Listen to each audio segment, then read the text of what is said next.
last up to 10 hours. So try Plexiderm this Valentine's Day for just $14.95. Visit plexidermtrial.com. After an accident, consider this. Insurance companies track the results of law firms. They know which ones ignore lowball offers and file lawsuits, and which ones have never seen the inside of a courtroom. If your lawyer has a reputation for settling cheap, what kind of offer do you think you'll get? I'm Austin Jackson. At my law firm, insurance companies respect us because we stand up for our clients. Injured? Call Austin Jackson, the Augusta guy. 706-724-7224. We're going to take you on the journey of Charlie Scott, the first black scholarship athlete at the University of North Carolina. Saturday, February 1st on WRDW. The First Alert Team, named best in Georgia.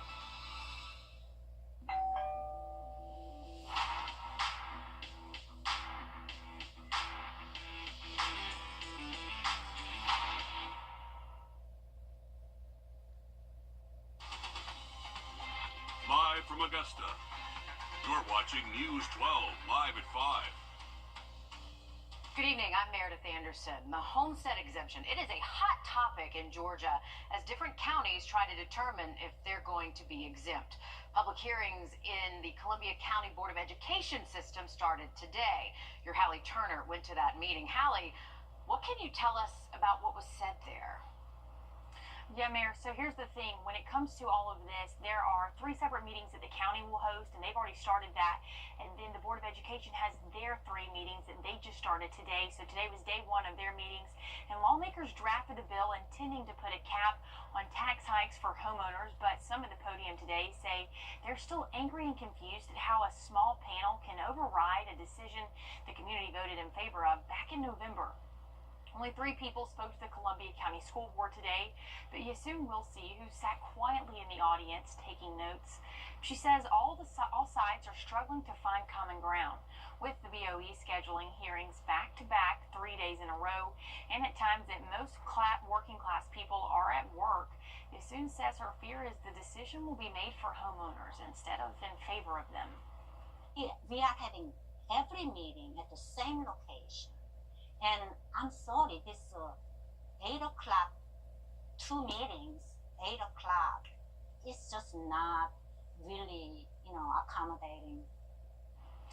The Columbia County Superintendent, Dr. Stephen Flint, says this entire process is extremely complex and they are not making an early decision as to opt in or out. They are taking each meeting as it happens and listening to every concern. But concerns are wide scale and the decision doesn't just impact homeowners. It could affect how the school gets a large chunk of their revenue. Coming up all new tonight on News 12 at 6 o'clock, we're showing you the impacts the school system could face if they don't opt out. A lot of strong feelings on both sides of this issue. Thanks for that, Hallie. This just in, live at 5, the Orangeburg County Sheriff's Office says one of their crime scene investigators died in her home. 32-year-old Salita Evans died Sunday after being with the department since September 2022. She graduated from the Criminal Justice Academy in March of 2023. No word on her cause of death yet, just that the sheriff's office says she died suddenly. Tonight, an Evans high school employee is on administrative leave after allegations of an inappropriate relationship with a former student.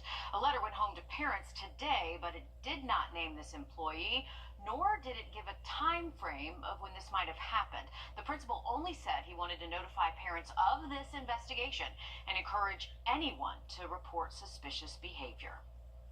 Last week was eventful, but it seems like this week, Riley, sorry about that. Y'all switched up in the last half hour. But this is going to be a calm week. And Riley, we need some calm in our lives right now. Please tell us if that's what it's going to be. Absolutely. Luckily, just liquid rainfall so far today. It is going to stay just a little bit of rain, and most likely, if you're watching us right now, you're pretty much done with the rainfall for the rest of tonight. But this is just pushing off towards the south. All right, calm is good. Thanks, Riley. A teenager is facing several charges tonight after deputies say he stabbed his own mother with an 8-inch knife. 17-year-old Davion Pinkston Anderson was arrested over the weekend. Richmond County deputies say his mom is stable after being stabbed multiple times with wounds in her eye, head, and on both of her hands. It happened at the Icon Waverly Apartments on Skinner Mill Road. According to arrest warrants, one of the witnesses was only 4 years old. A 65-year-old man is dead after a hit and run in Augusta. The coroner says Dwayne Rutledge was riding his moped when a driver hit him on 13th Avenue and MLK Boulevard and then took off. He died at the hospital. Deputies are looking for a Chevy Tahoe or Suburban. They say it should have front-end damage. They're hoping someone watching right now might have seen something and will give them a call at the number on your screen. You can remain anonymous. A good reminder tonight to make sure your pets are up to date on their shots. There has been another raccoon with rabies, this time in Augusta. Georgia DNR responded to the call near Bel Air and Wrightsboro Roads back on the 15th after a dog came into contact with this raccoon. Now, test results just came back showing that raccoon tested positive for rabies. Tomorrow is the last day those of you in South Carolina can apply for help from FEMA. Now, this applies to anyone living in any of the counties listed right there on your screen. After the deadline, you can still submit documents and update contact information, but you will want to make sure that application is in by tomorrow. You can apply at disasterassistance.gov. Those of you in Georgia, you have until February 7th. In Atlanta, images across the country, wilderness camps are said to help struggling youth get back on track with their lives. Now, after the deaths, though, of some campers in North Carolina, some of those camps could be shut down. Nick Oshner talked to lawmakers about that possibility. 2 kids died at Trails, Carolina in the span of a decade. The camp billed itself as a place offering wilderness therapy until it was shut down by state regulators last year. But nearly all of the former campers we've talked to in our years-long investigation described allegations of abuse and neglect and little therapy. I was not safe at Trails, obviously not. Nobody who goes in there is safe, and that's why people have died there. It was incredibly traumatic, and I still struggle with flashbacks and nightmares like 5-6 years later. These are called therapeutic wilderness programs. Yes. Did you get much therapy? There's no real therapy that happens. It's stories like those, along with the 2 deaths at Trails, Carolina, that led outgoing NC Secretary of Health and Human Services Cody Kinsley to call for wilderness camps to be banned altogether in North Carolina. I don't think wilderness therapy camps have a place in our continuum of care in North Carolina. I think that the fundamental thing that needs to be done is the law needs to be changed to permanently remove these licenses so they don't exist. I took Kinsley's call for a ban to leaders at the NC General Assembly. House Majority Leader Brendan Jones issued a statement in response, saying in part, quote, "Ensuring the safety and well-being of our children must always be our foremost concern. This tragedy highlights the need for continued vigilance and potentially some reforms and programs like these to prevent future harm to more North Carolina youth." Lawmakers are set to take up new legislative proposals as they reconvene this month. North Carolina would be the first state in the country to outlaw these camps if lawmakers follow through. Ideally, there will be no child that will ever want to go to one of these facilities or need to go because their parents think that. Groups across the country have called for more regulations and a standard definition of a wilderness camp. What is it? North Carolina, again, would be the first state to regulate these programs. Riley? Well, we are expecting to stay above freezing for the rest of the week after a very cold week last week and honestly a cold month so far to start off the year. We're finally turning seasonal and even above average leading to the week. Have a look at those temperatures just after the break. Time and Temp, brought to you by your First Alert weather team. Join us right here on W. A Georgia woman has a love story that has lasted almost 60 years. As Sawyer Bussey shows us, she's keeping that love alive by taking time every single day to spend time by her husband's side. This is a photo of us with the day we got married, and I have to say, it's the best day of my life. I am here to tell you a love story. This is a picture made one Sunday morning. We was ready for church, and we took a picture of us. And these pictures is priceless to me. A 56-year-old love story, plus a few added years, 5 to be exact, and 3 months. Bobby Bailey was in the U.S. Navy. 143, and that means I love you. That was when he was in the Navy. It's under $1,000. Now at Rooms to Go. A Georgia woman has a love story that has lasted almost 60 years. As Sawyer Bussey shows us, she's keeping that love alive by taking time every single day to spend time by her husband's side. This is a photo of us with the day we got married, and I have to say, it's the best day of my life. I am here to tell you a love story. This is a picture made one Sunday morning. We was ready for church, and we took a picture of us. And these pictures is priceless to me. A 56-year-old love story, plus a few added years, 5 to be exact, and 3 months. Bobby Bailey was in the U.S. Navy. 143, and that means I love you. That was when he was in the Navy. Even bundled up on this cold day, rain, snow, or shine, if she can get out of her driveway, you'll find Hazel Bailey here, by her husband's side. He was the most wonderful man I've ever met in my life. They spent their marriage side by side, and when he passed, it felt natural to Hazel to visit him daily, for 5 years now, and counting. I said, well, I might be crazy. I'm crazy in love with him, though. They shared a lifetime of memories. And this is when he took me off to Norfolk, Virginia. After we got married, I've never been away from home that far. Of children. He took my son up on a sky lift. Of love. To me, it gives me peace within my heart. Not everybody gets a love story like this. Hazel Bailey is the lucky one. I love you, darling. I sure do miss you. And again, she's keeping that love alive by spending time with him the best way that she can. Riley. Definitely so, the best way possible. We do have warmer weather this week. That is the good news for anyone that really has not liked the cold start to 2025. High temps closer to average tomorrow than upper 60s as we head later into the middle of the week. Another quick look at that 7-day forecast just after break. Attention homeowners, time.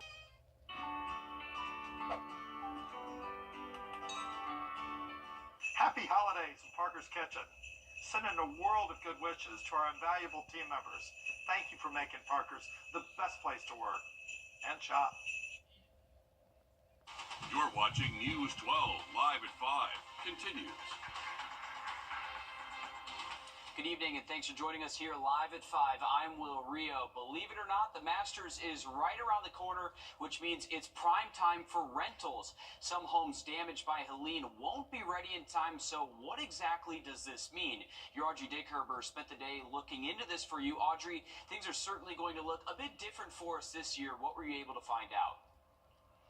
Well, despite the damage still seen all across the CSRA, rental companies are doing everything they can to work with homeowners, helping repair their homes and get them rented for golf patrons. But they say it'll be different this year. It's the 1 week a year that people from all over the country come to Augusta, and homeowners and contractors have a long to-do list leading up to April. Rental companies say the criteria is slightly different this year when it comes to how a property looks from the outside. They understand there will be houses with pouches on their roofs and messed up landscaping, and say patrons understand that too. Even though many homes are still damaged, people hope to have their houses ready on time, and some are even stepping up to rent their homes that have never done it before. Our greatest concern is that come March, there's going to be homeowners calling and saying, oops, I thought my contractor would be ready and they're not going to be ready, so we have to refund the money. Hopefully that's not the case. Hopefully homeowners are being honest and letting us know if there's major damage.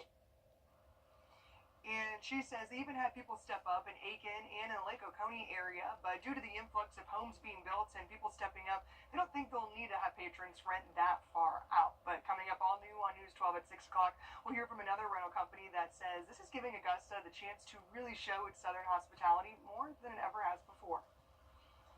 Absolutely, Audrey. We know so many people in our area rely on Masters Week as an extra source of income, so it's going to be interesting to see how things play out come that time in April. Thanks a lot for keeping on top of that for us. To weather now as we take a live look outside over the clouds over Beach Island. Not much to see out there, as again, we're taking a live look over Beach Island. We'll check in with your First Alert Chief Meteorologist, Riley Hill. Riley, we got clouds today, but we're hoping it warms up a little bit later this week. It does look that way, Will. That is the good news to report. We are looking at a warmer week, and once we get past this, just about 10 minutes. Sounds good. Thanks, Riley. A man has been charged after walking around a home with a gun and refusing to let anyone leave. The Richmond County Sheriff's Office arrested 44-year-old Tyrone Cooper last Sunday. On January 19th at around 7 a.m., deputies went to Peach Orchard Road in response to a domestic dispute. Deputies tried to get that man to open the door, and he refused. Multiple victims were taken out of the home while Cooper was arrested. He's being charged with kidnapping, battery, false imprisonment, cruelty to children, and possession of a firearm. A 17-year-old has been charged for hitting a man with a firearm. Kendrell McLeod was arrested Friday and charged with aggravated assault and possession of a firearm during a crime. Deputies say they responded to Clark Street about an assault on January 14th. Deputies say they saw a man on the ground with a head wound, and a witness said some juveniles were fighting when the victim tried to break it up. McLeod then hit the victim with the weapon. The victim was later taken to the hospital. Arrests made in Georgia now causing panic within immigrant communities. 60s and 70s for the next 7 days, and morning temps for the next 7 should stay above freezing. All right, thanks, Riley. While the flames may be under control in parts of LA County, the people affected are just starting to recover. In Savannah, they're looking to get back to the victims. The reality is everybody needs financial resources right now. Thousands are without a home in Los Angeles County after wildfires devastated the area just 3 weeks ago, completely changing people's lives in a matter of minutes. Artists who I've been following for quite some time had their entire homes, their entire creative studios completely decimated by the fires. The Southeast is no stranger to natural disasters. Some in our area even have ties to those impacted by these devastating fires, like local artist Molly Campbell, prompting her to do something to help. I had noticed, one or two here or there who had been organizing, fundraising, but I was kind of beginning to think okay, maybe there can be a little bit more. She realized the biggest thing these fire victims need is financial support. So the idea for a silent auction was born.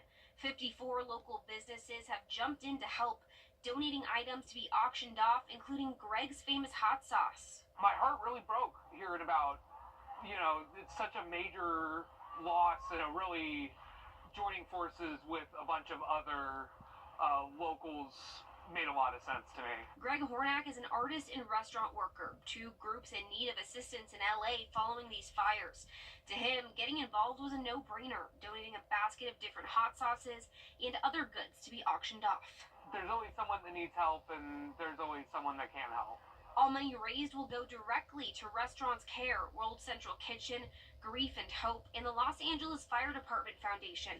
Campbell says she's felt support from other communities in the aftermath of natural disasters here in the Southeast, and she wants to extend that support to the communities needing it most right now. And more than 12,000 homes and businesses have been destroyed, and at least 28 people were dead. Both the Palisades and Eaton fires are nearly 100% contained. Yeah, your smartphone probably has too many apps, but you may be able to replace several of them with just one. I'm Jamie Tucker, coming up with an app of the day that you might use more than anything else.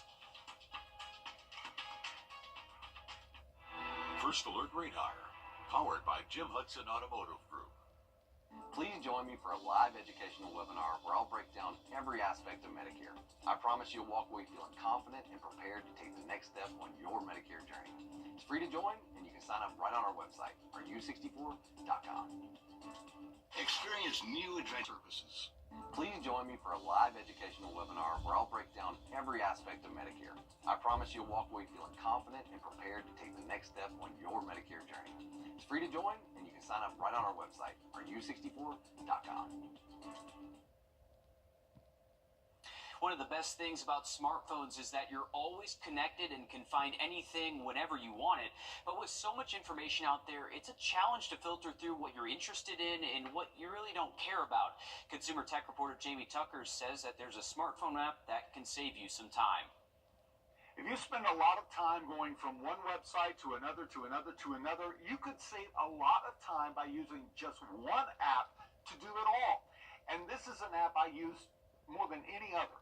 It's called Feedly, and it uses a tool that's been around since the early days of the internet and websites. Feedly along with another app called Feed, are feed readers, and they allow users to follow favorite websites and blogs.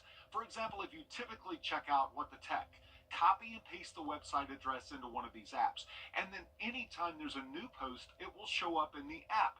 All you have to do is open the Feedly or Feed app to see the updates. Feedly is my choice for articles, and if I run across a story in a browser that I want to read later, there's an extension that clips the article and saves it into my Feedly app for when I have time. If you follow a bunch of subreddits or YouTube channels, the Feed app adds those to your feed.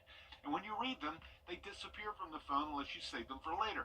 I use both of these apps multiple times a day on my phone, tablet, and computer, saving me hours of checking individual sites for things I haven't already seen.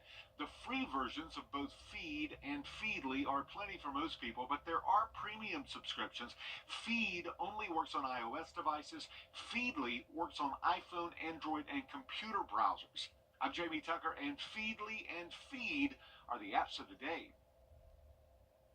And you can add the WRDW website to both of these apps to get daily updates in your feed. Well, some parents and researchers are concerned a reading remediation method used in schools for decades didn't work.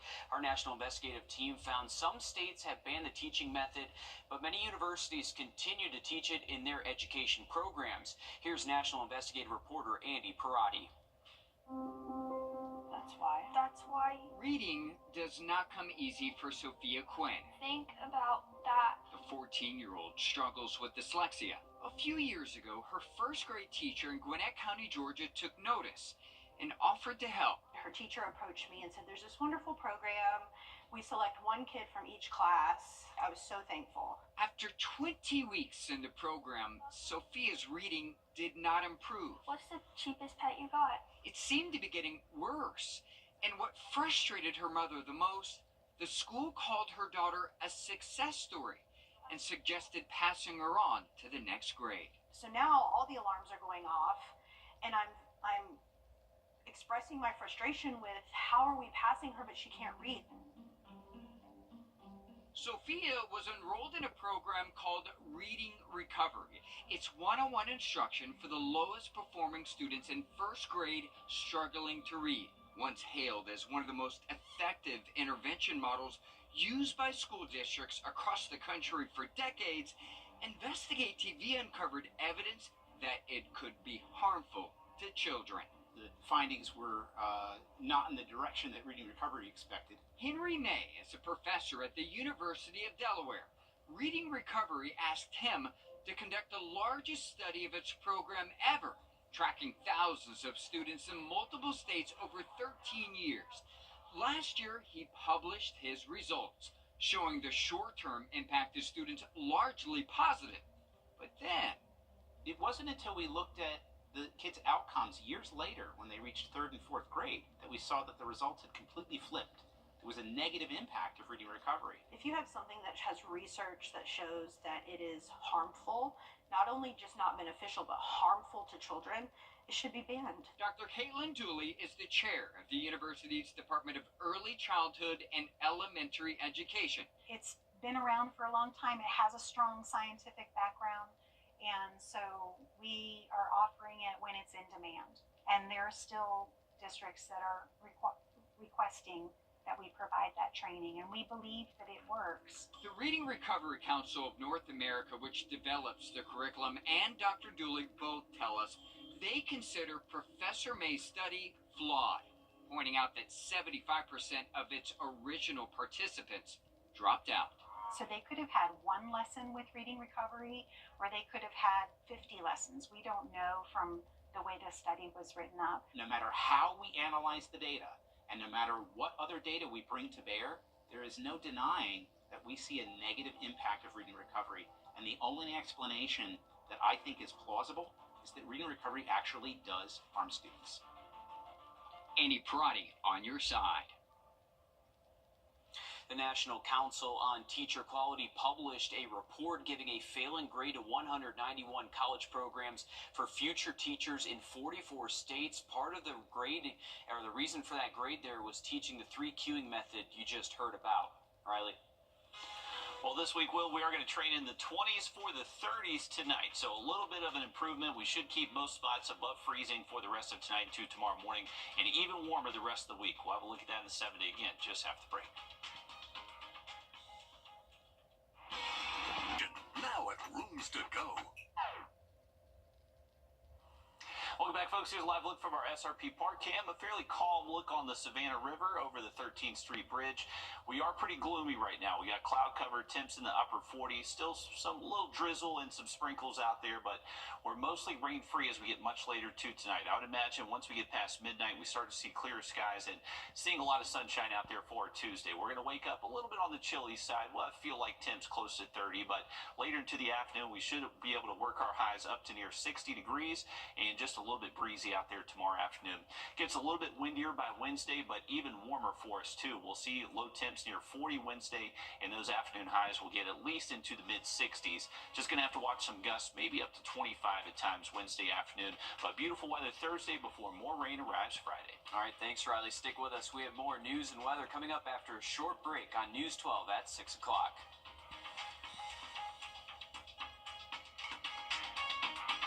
It's the coldest time of year in the CSRA. To stay up to date on anything winter weather to severe weather, download our First Alert weather app to get the most accurate forecast in our area. Break up with your old car.